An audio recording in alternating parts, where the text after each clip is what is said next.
Thank you, Mr. President. You wouldn't think that I would have to keep coming here to talk about our responsibility to do everything in our power to grow American manufacturing jobs, to keep American manufacturing jobs, and to make sure that American manufacturers are competitive in the global economy. When young people come to my office and we talk about the future, the one thing that I tell them, and it's critical that you never forget this, today in the world, 95% of all potential consumers do not live in this country.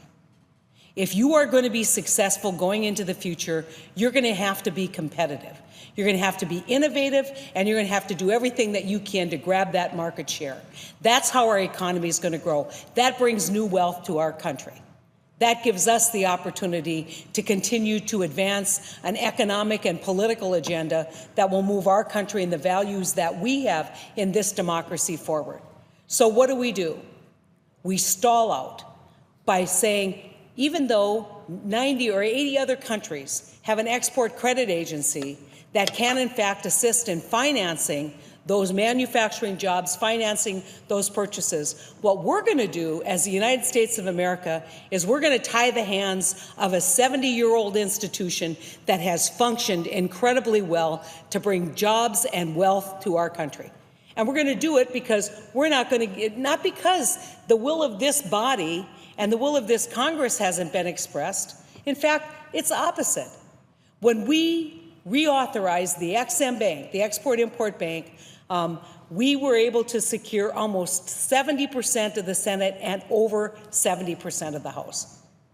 Sounds like a mandate to me. Sounds like an understanding that most of the people in this institution understand the importance of a credit export agency. Guess what? We have now told our export agency, we are not going to give you the structure or the power to function. If you want to do a deal that's more than $10 million, we're not there.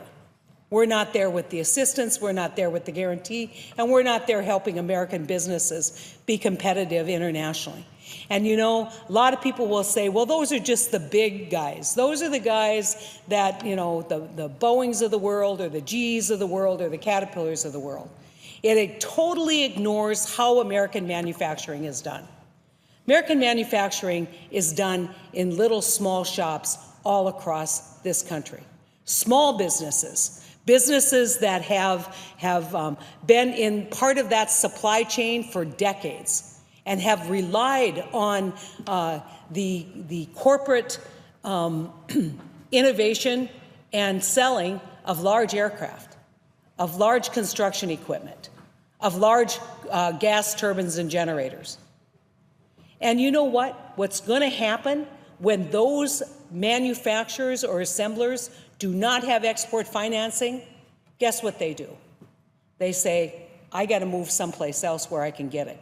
If I am going to be able to sell my products in the global market, I've got to be able to qualify for export financing. And that means that I have to move those manufacturing jobs, manufacturing gas turbines or manufacturing small parts, I have to move them to France, where there's an environment and where there's a government that understands the importance of providing this important trade resource. So as we sit here today, collectively worried about the middle class, collectively worried about Americans' competitiveness in manufacturing, as we look at trying to grow our global presence and our global exports, we take one critical piece of trade infrastructure and we say, can't use it. And you know, not because people here don't think so, not because the American people don't think that's a good idea, because when you talk about this to the American people, guess what? They say, that's crazy. Why something that returns dollars to the Treasury and provides this resource to grow American jobs, and we're not going to do it? And I say, we're not going to do it because the think tanks, the conservative think tanks in Washington, D.C., whose influence is outsized from their idea and outsized from their political support, decided it's not a good idea. Whether it's Club for Growth, whether it is the Heritage Foundation, whether it's Cato, whoever comes forward and says, not a good idea. So when we're talking about American jobs and we're talking about American manufacturing, and we can do some simple act, which in this CR we have to do, because we can't move the nominee that would give us a quorum on the Ex-Im Bank, which is the thing that's holding us up. The Ex-Im Bank operates like a lot of banks. They have a board of directors. And when that board of directors doesn't have a quorum, they can't make decisions on credits over $10 million. So we have $20 billion of business that we could be doing internationally that is held up by the lack of a quorum. So I get it. You know, we're about regular order, right? I don't know what regular order says not sending in a nominee out of a committee so that we can vote them up or down. The argument that I get is we've never had a debate. Really? I can't tell you how many times I've stood in this spot debating the Ex-Im Bank, debating the values of the Ex-Im Bank, debating the importance of the Ex-Im Bank. But we haven't had a debate. I said, you want a debate? Move the nominee to the floor. Let's have a debate. You don't want to have a debate, you can lose. That's the debate they don't want to have, because they will, in fact, lose in this body if that nominee comes out. So recognizing the support that we see for regular order, if we can call it that, regular order to me means getting your job done. It doesn't mean stalling out and stopping American innovation and American exports. But let's say we're going to regular order. Now we're working on trying to change the quorum rules so that people can actually make a decision and move these credits forward and get Americans back to work, get us back to exporting. So where are we right now? Well, a lot of people, we read in the press that once again, the outsized, for their political support, interest groups in this town are saying, don't do it. Don't do it. And American manufacturing is hurt. And American manufacturing is calling, saying, we must do it. And we can't wait until the end of the year. We can't wait to do this credit. The last time I came here, I brought what I call a payloader, front-end loader. I brought a loader here, and I talked about the manufacturing of that piece of equipment in my state. And I talked about a huge credit and a huge deal that we could do that involved international credit with a dealership that involved manufacturing in Iowa, manufacturing in Kansas, and manufacturing in North Dakota. All American jobs. Didn't move any or influence anyone, obviously, or we'd have it done. So now I am asking that everybody who says, they're for American workers, they're for American progress, they're for American exports, I'm asking everyone, call leadership. This is something we have to do. It is bipartisan, it's nonpartisan. I know that the Democrats have put it on their list of asks, but it shouldn't be a Democrat-Republican issue.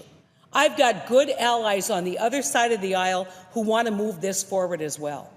And when we can't move a piece of legislation and an idea that has supermajority support, that's when the American public says, guess what?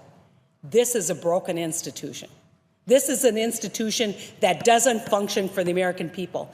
And when American jobs and American workers get pink slips because we aren't doing our job here, that's a sad day for the United States Congress. And it's a sad day for what we do here. Standing on principle is one thing. You fought the fight. The bank was reauthorized. Let's get the bank fully functioning. Let's get a resolution. Let's get a provision in the continuing resolution that actually provides for revigorating and moving the Ex-Im Bank forward. And as I've said before in this very spot, I don't go to bed worried about CEOs of major companies. Guess what? They have options. They can move those jobs overseas. They'll function just fine. They're multinational businesses. I go to bed worried about that worker who has to come home with a pink slip because there's no longer the opportunity to sell what they manufacture. And don't think it's not happening right now in the United States of America, because it is. Those pink slips are on us. Those pink slips are happening because we have an institution that does not function in a majority fashion and for the people of this country, and certainly for the middle class. So everybody who says they're for the middle class, why don't we just quit engaging in lip service, and why don't we start taking action that tells American manufacturers and American workers and American business, we're going to stand with you as you innovate and as you export and you grow the economy of this country. When everybody says that our economic growth is sluggish, I look at them and say, you know what? You know how we can amp it up? By exporting. You know why we're not exporting $20 billion worth of goods in this country? Because we do not have a fully functioning EXIM Bank. There is no way anyone logically could look at this and say this is good public policy. And so, Mr. President, I couldn't be more distraught. I couldn't be more sympathetic to what's happening for American workers. And it is time that we all work together, as I know, Mr. President, you're very interested in moving the bank forward as well, that we all make sure that we get this problem taken care of before we leave in October. So with that, I would yield my time, yield the floor, and note an absence of quorum.